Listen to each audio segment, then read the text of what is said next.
आप सबको नमस्कार। इतने मायूसी के माहौल में आपको एक सुखद खबर देना चाहता हूँ।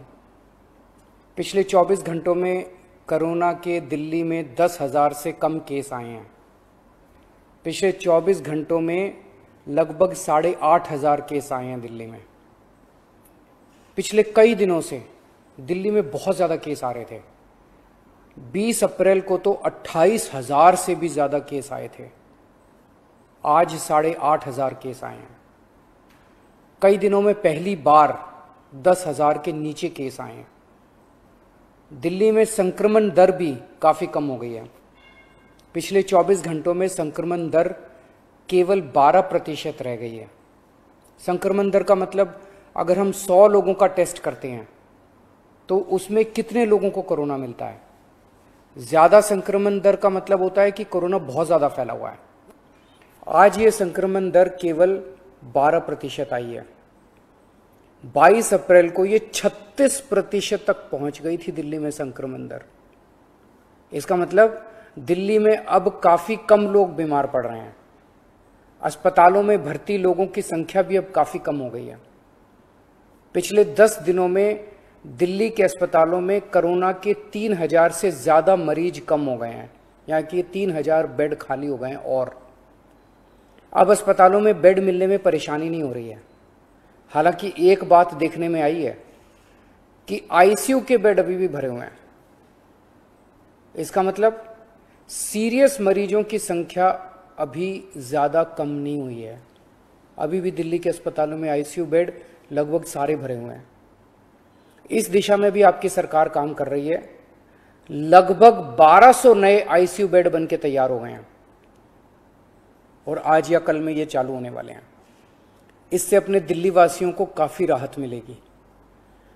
दिल्ली में जो केस कम हो रहे हैं इसमें हर दिल्ली वासी का बहुत ज़्यादा सहयोग रहा है।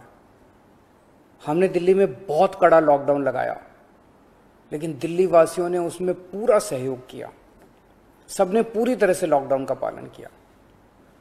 आज सब लोग बात कर रहे हैं कि दिल्ली वासियों ने इतने कम समय में कोरोना के केस कम कैसे कर लिए। ये केवल और केवल दिल्ली वासियों के अनुशासित आचरण की वजह से हुआ है। लेकिन लड़ाई अभी जीती नहीं गई है। लड़ाई अभी बाकी है। अभी भी 8,500 केस आए हैं। इनको 0 तक ले जाना है। कोरोना को पूरी तरह खत्म करना है। और दूसरी बात, हम अगर अब ढीले पड़ गए तो ये केस फिर बढ़ जाएंगे। कोई गारंटी नहीं है कि ये कम ही रहेंगे। फिर से दिल्ली पे मुसीबत आ सकती है। इसीलिए किसी भी हालत में ढिलाई नहीं करनी, कड़ाई से लॉकडाउन का पालन करना है और कोरोना से बचने के जितने भी उपाय हैं वो सारे लागू रखने हैं। दिल्ली सरकार भी अपने इंतजामों में कोई कमी नहीं छोड़ रही। हम अभी और नए ऑक्सीजन बेड बना रहे हैं। ऑक्सीजन के कई हजार सिलेंडर खरीद रहे हैं। नए नए आईसीयू बेड बना रहे हैं, ताकि भगवान ना करे अगर कोरोना के केस फिर से बढ़ गए तो हमारी तैयारी में कोई कमी नहीं होगी। पिछले कुछ दिनों में बेहद दुखदाई, बहुत दुखदाई दिन बीते। पिछले सभी कोशिशों के बावजूद हम अपने कई दिल्ली वासियों को बचा नहीं पाए। कई परिवारों में तो एक से ज़्यादा मौत हुई है। मैं भगवान से प्रार्थना करता हूँ कि इन सभी आत्माओं को शांति प्रदान करे। मैं ऐसे कई बच्चों को जानता हूँ जिनके दोनों माता पिता चल बसे, अब उनका इस दुनिया में कोई नहीं है। मैं ऐसे सभी बच्चों को कहना चाहता हूँ कि उनके दुख को मैं समझता हूँ, पर आप चिंता मत करना बच्चों। आप अपने आप को अनाथ मत समझना। मैं हूं ना। किसी भी बच्चे की पढ़ाई बीच में छूटने नहीं देंगे।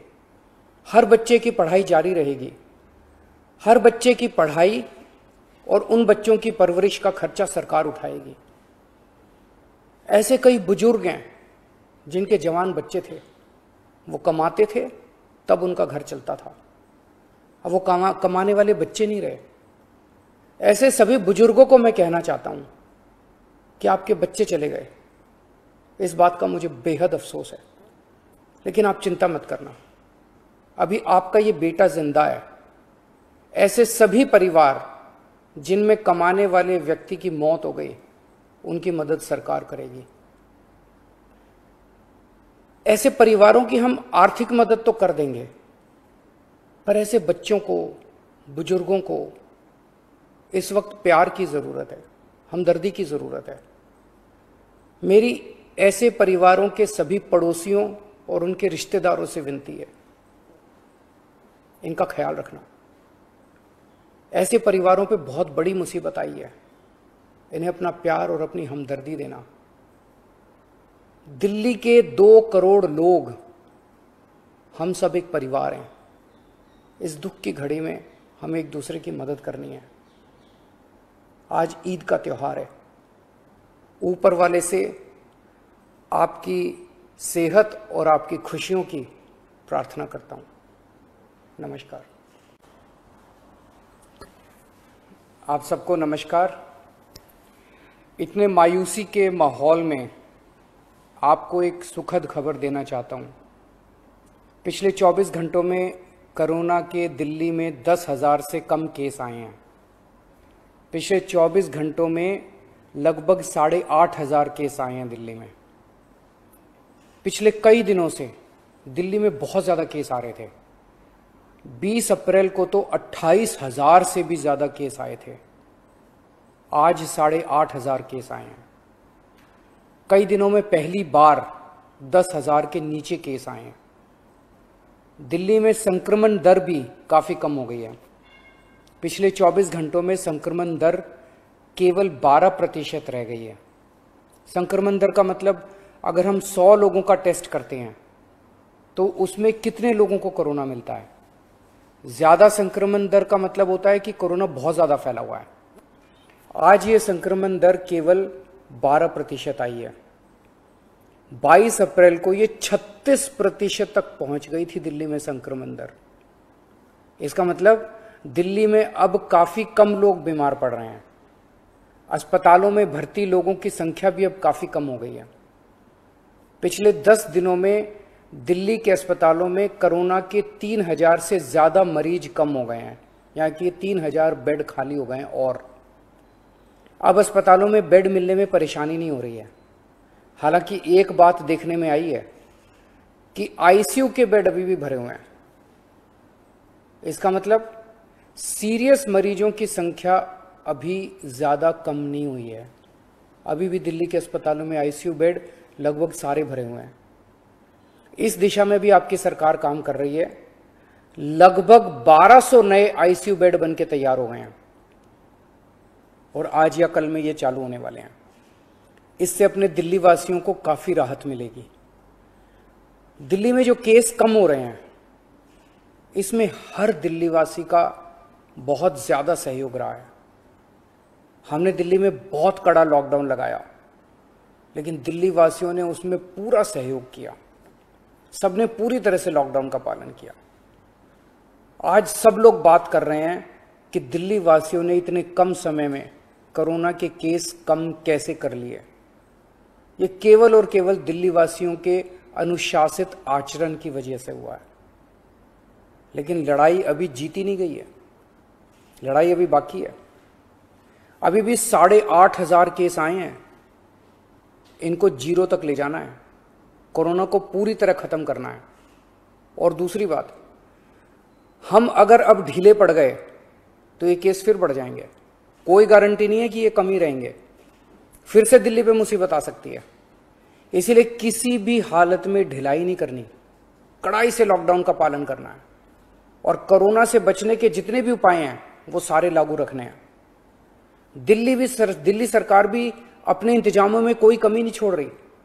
हम अभी और नए ऑक्सीजन बेड बना रहे हैं, ऑक्सीजन के कई हजार सिलेंडर खरीद रहे हैं, नए नए आईसीयू बेड बना रहे हैं, ताकि भगवान ना करे अगर कोरोना के केस फिर से बढ़ गए तो हमारी तैयारी में कोई कमी नहीं होगी।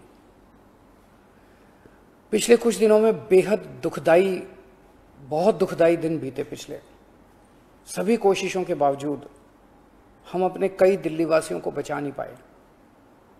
कई परिवारों में तो 1 से ज़्यादा मौत हुई है। मैं भगवान से प्रार्थना करता हूं कि इन सभी आत्माओं को शांति प्रदान करे। मैं ऐसे कई बच्चों को जानता हूं जिनके दोनों माता पिता चल बसे, अब उनका इस दुनिया में कोई नहीं है। मैं ऐसे सभी बच्चों को कहना चाहता हूं कि उनके दुख को मैं समझता हूं, पर आप चिंता मत करना बच्चों, आप अपने आप को अनाथ मत समझना, मैं हूं ना। किसी भी बच्चे की पढ़ाई बीच में छूटने नहीं देंगे, हर बच्चे की पढ़ाई जारी रहेगी। हर बच्चे की पढ़ाई और उन बच्चों की परवरिश का खर्चा सरकार उठाएगी। ऐसे कई बुजुर्ग हैं जिनके जवान बच्चे थे, वो कमाते थे तब उनका घर चलता था, अब वो कमाने वाले बच्चे नहीं रहे। ऐसे सभी बुजुर्गों को मैं कहना चाहता हूं कि आपके बच्चे चले गए, इस बात का मुझे बेहद अफसोस है, लेकिन आप चिंता मत करना, अभी आपका ये बेटा जिंदा है। ऐसे सभी परिवार जिनमें कमाने वाले व्यक्ति की मौत हो गई, उनकी मदद सरकार करेगी। ऐसे परिवारों की हम आर्थिक मदद तो कर देंगे, पर ऐसे बच्चों को, बुजुर्गों को इस वक्त प्यार की जरूरत है, हमदर्दी की जरूरत है। मेरी ऐसे परिवारों के सभी पड़ोसियों और उनके रिश्तेदारों से विनती है, इनका ख्याल रखना। ऐसे परिवारों पे बहुत बड़ी मुसीबत आई है, इन्हें अपना प्यार और अपनी हमदर्दी देना। दिल्ली के 2 करोड़ लोग, हम सब एक परिवार हैं। इस दुख की घड़ी में हमें एक दूसरे की मदद करनी है। आज ईद का त्योहार है, ऊपर वाले से आपकी सेहत और आपकी खुशियों की प्रार्थना करता हूं। नमस्कार।